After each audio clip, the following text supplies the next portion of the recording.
Cornwallis के बाद उसके अधीन कार्य करने के अधिकारी के रूप में कार्य करने वाला जॉन शोर बंगाल का गवर्नर जनरल बना, जो 1793 ईस्वी से 1798 ईस्वी तक बंगाल का गवर्नर जनरल रहा। इसने अहस्तक्षेप की नीति अपनाई, यानी लॉर्ड कॉर्नवालिस द्वारा तय किए गए नियम पे ही इसने शासन चलाना उचित समझा और 1798 ईस्वी में लॉर्ड वेलेस्ली बंगाल का गवर्नर जनरल बना। इसके बारे में अक्सर परीक्षाओं में पूछता रहता है, अगर परीक्षा की दृष्टि से देखें तो ये बहुत ही इम्पोर्टेंट है। सहायक संधि की शुरुआत की।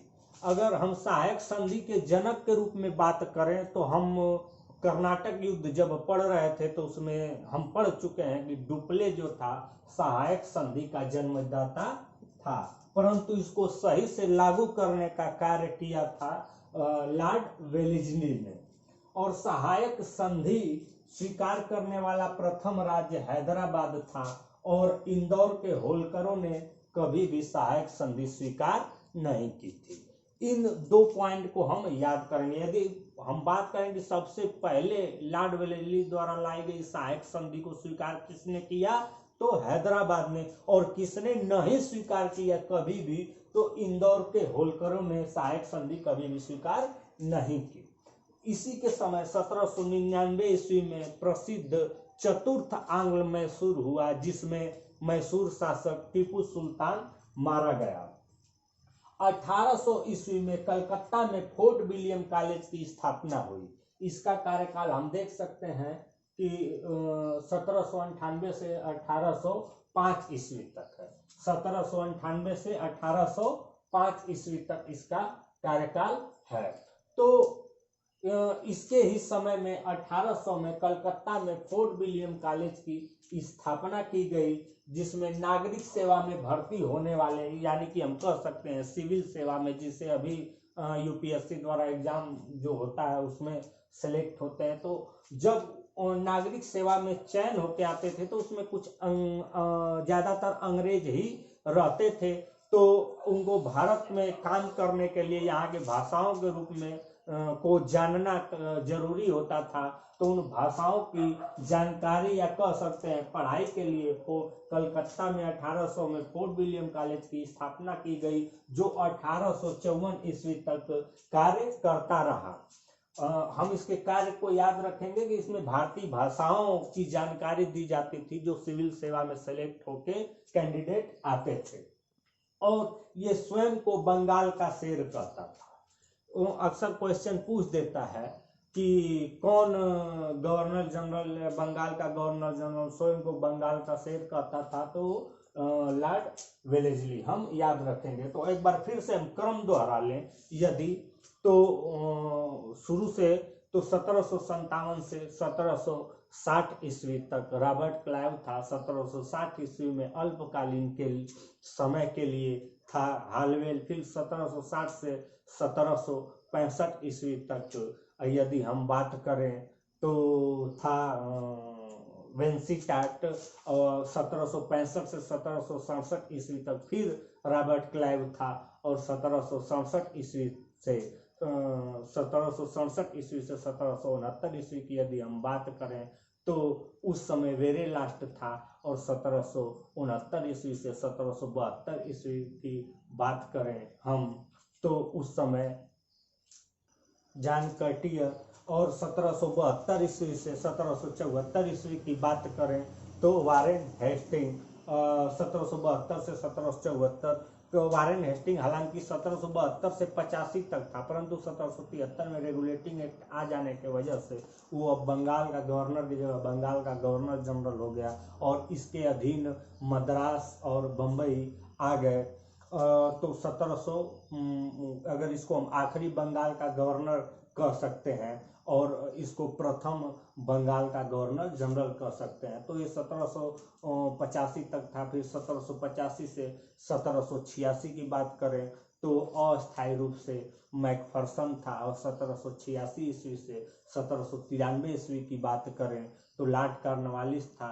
1793 ईस्वी से 1798 ईस्वी की बात करें तो जॉन शोर था, और 1798 ईस्वी से 1805 ईस्वी की बात करें तो लॉर्ड वेलेस्ली था, और 1805 ईस्वी में ही दोबारा लॉर्ड कॉर्नवालिस बंगाल का गवर्नर जनरल बन करके आया था, और इसकी यहीं मृत्यु हो गई, और इसका मकबरा उत्तर प्रदेश के गाजीपुर जिले में है।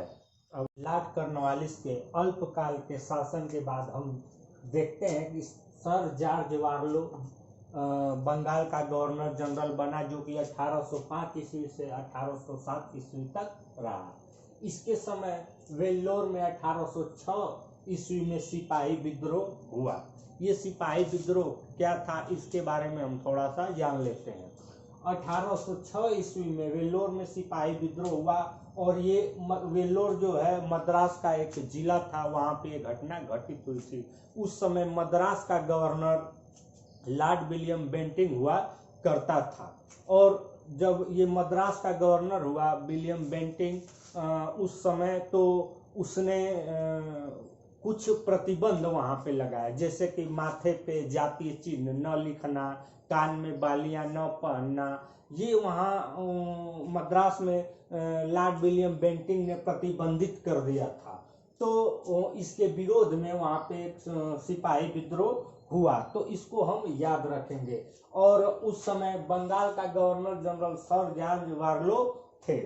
तो हम पहले ही पढ़ चुके हैं कि बंगाल के अधीन ही बम्बई और मद्रास आते थे, इसलिए ये इम्पॉर्टेंट हो जाता है कि वेल्लोर में सिपाही विद्रोह किस बंगाल के गवर्नर जनरल के कार्यकाल में हुई, तो सर जॉर्ज वारलो, और उस कहाँ हुई तो मद्रास में। तो मद्रास का उस समय के तत्कालीन गवर्नर कौन था, तो लॉर्ड विलियम बेंटिंग था, जो आगे चल के बंगाल का गवर्नर जनरल बना। तो हम देखते हैं उसके बाद लॉर्ड मिंटो प्रथम बनता है 1807 ईस्वी से 1813 ईस्वी से। इसमें इसके अगर कार्यकाल में हम इम्पोर्टेंट तथ्य की बात करेंगे तो 1809 ईस्वी में हम पीछे पढ़ चुके हैं अमृतसर की संधि। जब हम सिख युद्ध, आंग्ल सिख युद्ध पढ़ रहे थे तो उसमें हमने देखा था 1809 ईस्वी में अमृतसर की संधि, जो कि राजा रणजीत सिंह और चार्ल्स मेटकाफ के बीच हुआ था, जिसमें सतलज नदी को सीमा बना दिया गया था कि सतलज नदी के उत्तर में रणजीत सिंह का शासन रहेगा और सतलज नदी के दक्षिण में अंग्रेजों का अधिकार रहेगा। तो ये लॉर्ड मिंटो प्रथम, जिसका कार्यकाल 1807 ईस्वी से 1813 ईस्वी तक था, इसके कार्यकाल में एक अगर हम घटना देखें तो 1809 ईस्वी की अमृतसर की संधि। उसके बाद 1813 ईस्वी में चार्टर एक्ट पारित किया गया। चार्टर एक्ट 1813 वाला इम्पोर्टेंट क्यों हो जाता है, क्योंकि इसमें कुछ महत्वपूर्ण कार्य हुए, जैसे चाय और चीन के व्यापार को छोड़ करके बाकी सभी पर से ईस्ट इंडिया कंपनी के एकाधिकार को समाप्त कर दिया गया। और इसी चार्टर एक्ट के तहत शिक्षा के लिए 1 लाख रुपए का प्रावधान किया गया। उस समय के हिसाब से 1 लाख बहुत ज्यादा रकम होती थी। तो हम देख लिए यहाँ पे। तो 1813 ईस्वी से 2 महत्वपूर्ण क्वेश्चन पूछ देते हैं। एक तो शिक्षा के लिए 1 लाख दिया गया किस चार्टर एक्ट के तहत, तो 1813। किसके समय पारित हुआ, तो हम देख सकते हैं लॉर्ड मिंटो प्रथम। और यदि बात करें तो इसमें ईस्ट इंडिया कंपनी का चाय और चीन के व्यापार को छोड़ करके बाकी सभी पर से एकाधिकार समाप्त कर दिया गया। मिंटो प्रथम के बाद लॉर्ड हेस्टिंग बंगाल का गवर्नर जनरल बना। आंग्ल नेपाल युद्ध, जो कि 1814 से 16 ईस्वी तक लड़ा गया, इसमें नेपाल का जो नेतृत्व कर रहा था इस युद्ध में अमर सिंह थापा, उसने आत्मसमर्पण कर दिया और इसी के साथ ये युद्ध समाप्त हो गया। और जो संधि हुई उसको हम संगोली की संधि के नाम से जानते हैं, 1800 16 ईस्वी। ये इम्पॉर्टेंट है, परीक्षाओं में अक्सर पूछ देता है कि संगोली की संधि कब हुई, 1816 ईस्वी में। या ये भी पूछ सकता है कि संगोली की संधि किसके बीच हुई, तो अंग्रेजों और नेपालियों के बीच हुई। और लॉर्ड हेस्टिंग को मुख्य रूप से जाना जाता है पिंडारियों के दमन करने के कारण। पिंडारी मराठाओं के ही शाखा थे, जो मराठाओं का पतन हो जाने के बाद जंगलों में रहते थे और लूटपाट करते थे। तो उनका दमन करने का श्रेय जाता है लॉर्ड हेस्टिंग का, लॉर्ड हेस्टिंग को। इसे पिंडारियों का दमन करता भी कहते हैं, या पिंडारियों का दमन करने वाला लॉर्ड हेस्टिंग। वारेन हेस्टिंग अलग था, ये लॉर्ड हेस्टिंग है। और पिंडारियों के जो प्रमुख नेता थे वासिल मुहम्मद, चीतू एवं करीम खान। नेताओं के नाम भी कभी कभी पूछ देता है, जैसे कि इनमें से कौन से पिंडारी नेता नहीं थे, तो हम याद रखेंगे वासिल मुहम्मद, चीतू और करीम खान पिंडारियों के मुख्य नेता थे। और पिंडारियों के दमन के बाद मराठाओं का पूर्णतः विनाश हो गया, और मराठाओं का पूर्णतः विनाश करने वाला था लॉर्ड हेस्टिंग। उसके बाद इसने मद्रास में रैयतवाड़ी व्यवस्था लाया। रैयतवाड़ी स्थायी बंदोबस्त, इसको हम किसी अन्य क्लास में विधिवत पढ़ेंगे, परंतु यहाँ पे इससे ये रिलेटेड है, इसलिए यहाँ पे देख लेते हैं। तो मद्रास में रैयतवाड़ी व्यवस्था लाया इसने। उसके बाद इसने प्रेस पे लगे प्रतिबंध को हटाया तथा मार्गदर्शन के नियम बनाए। प्रेस पे लगे प्रतिबंधों को इसने हटाया और कुछ नियम बनाए उसके विषय में। तो इस प्रकार हम लॉर्ड हेस्टिंग को देख सकते हैं, जो 1813 से 23 ईस्वी तक था, मिंटो प्रथम के बाद 10 वर्षों तक। तो इसके शासनकाल में जो मुख्य कार्य थे, पिंडारियों का दमन हो गया और संगोली की संधि हो गई, ये सब हम याद रखेंगे। इसके बाद आता है लॉर्ड एमरहर्स्ट, जो 1823 ईस्वी से 1828 ईस्वी तक रहा। इसके समय में 1824 ईस्वी में बैरकपुर में सैन्य विद्रोह हो गया, क्योंकि प्रथम आंग्ल बर्मा युद्ध 1824-26 ईस्वी तक जो लड़ा गया, उस समय युद्ध चल रहा था आंग्ल बर्मा। उस समय बर्मा वर्तमान में म्यांमार है, जो वो भारत के अंतर्गत ही आता था। वहां पे अंग्रेज लॉर्ड एमरहर्स्ट के नेतृत्व में युद्ध लड़ रहे थे। इसी के उपरांत या इसी के मध्य हम कह सकते हैं कि 1824 ईस्वी में सैन्य विद्रोह हो गया। हम एक और इससे पहले सैन्य विद्रोह देख चुके हैं, 1806 ईस्वी में वेल्लोर में हुआ सैन्य विद्रोह। सैन्य विद्रोह 1806 में, उसके बाद 1824 में, उसके बाद जाके 1857 की क्रांति को हम आगे देखेंगे। यहाँ पे अंग्रेजों ने कहीं न कहीं भारत के लोगों के धार्मिक मामलों में दखल अंदाजी देना शुरू कर दिया था, और ये अंग्रेजों के आगे चल के बहुत ही बड़ी भूल साबित हुई। 1806 में अगर वेल्लोर में हम लोग देखेंगे तो हम पीछे पढ़े हैं कि वहाँ पे माथे पे जाति सूचक चिन्ह और कान में बालियां पहनने पे वहाँ पे मद्रास के तत्कालीन गवर्नर लॉर्ड विलियम बेंटिंग ने प्रतिबंध लगा दिया। तो 1806 ईस्वी में वेल्लोर का सिपाही विद्रोह हुआ। उसके बाद 1824 में बैरकपुर का सैन्य विद्रोह हुआ। तो ये सब परीक्षाओं में अक्सर पूछते रहता है, तो हम याद रखेंगे। और बैरकपुर के 1824 के बैरकपुर में सैन्य विद्रोह को कहा जाता है कि ब्रिटिश अधिकारियों के विरुद्ध ये देसी सिपाहियों का या देसी सैनिकों का जो विद्रोह था और ये उभर रहा था, उनके बीच अब तनाव पनपने लगा था, जो 1857 की क्रांति में जाके विस्फोट हो गया। और प्रथम आंग्ल बर्मा युद्ध जो 1824 से 1826 ईस्वी तक लड़ा गया, 1826 ईस्वी के यांडमुक की संधि द्वारा ये समाप्त हुआ। तो प्रथम आंग्ल बर्मा युद्ध की यदि हम बात करेंगे तो 1824 से 1826 ईस्वी में लड़ा गया, और किस संधि द्वारा समाप्त हुआ, तो यांडमुक की संधि द्वारा समाप्त हुआ। बंगाल का अगला गवर्नर जनरल बना लॉर्ड विलियम बेंटिंग, जो 1828 से 1835 ईस्वी तक था।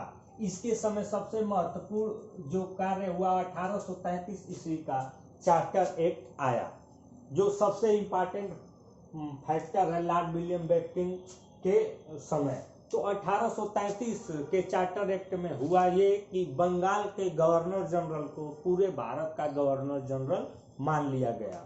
तो यहाँ पे यदि हम बात करें कि बंगाल का आखिरी गवर्नर जनरल कौन था, तो लॉर्ड विलियम बेंटिंक, और भारत का प्रथम गवर्नर जनरल कौन हुआ, तो लॉर्ड विलियम बेंटिंक, क्योंकि ये परिवर्तन इसी के समय हुआ था। तो इस तथ्य को हम याद रखेंगे।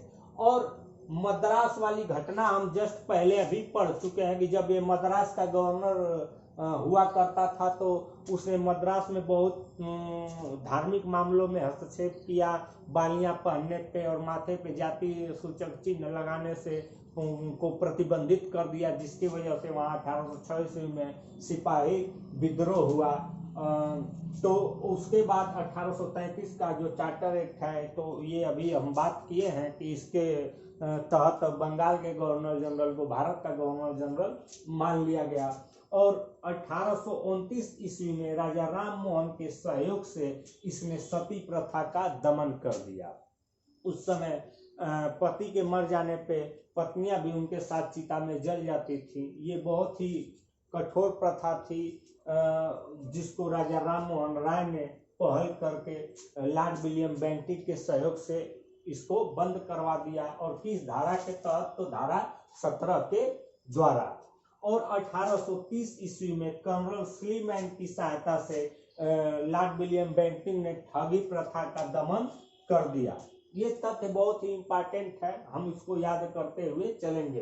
तो यदि हम सती प्रथा समाप्त करने की बात करें तो वहाँ राजा राम मोहन राय को याद रखेंगे 1829 ईस्वी। और ठगी प्रथा की बात करें तो 1830 ईस्वी में कर्नल स्लीमैन ने विलियम बेंटिक के साथ मिलकर के ठगी प्रथा का दमन कर दिया।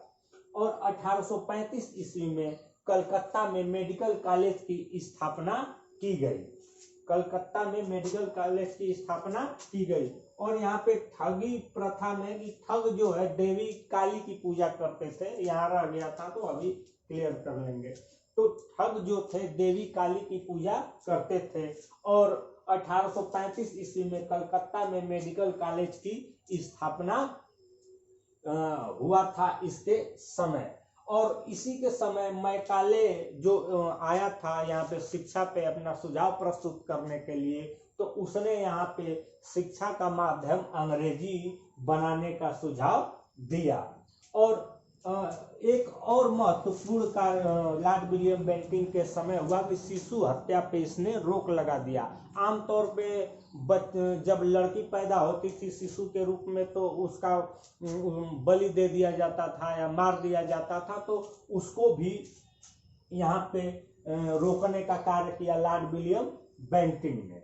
और 1833 ईस्वी चार्टर एक्ट की और कुछ महत्वपूर्ण बात कर लें तो 1833 ईस्वी के चार्टर एक्ट में ईस्ट इंडिया कंपनी के एक अधिकार को पूर्णतः समाप्त कर दिया गया। इससे पहले हम 1813 में पढ़े हैं कि चाय और चीन से व्यापार को छोड़कर बाकी सब चीजों से व्यापार को का एक अधिकार समाप्त किया गया था, परंतु 1833 ईस्वी में यहाँ पे पूर्णतः हर प्रकार से उसका एक अधिकार समाप्त कर दिया गया।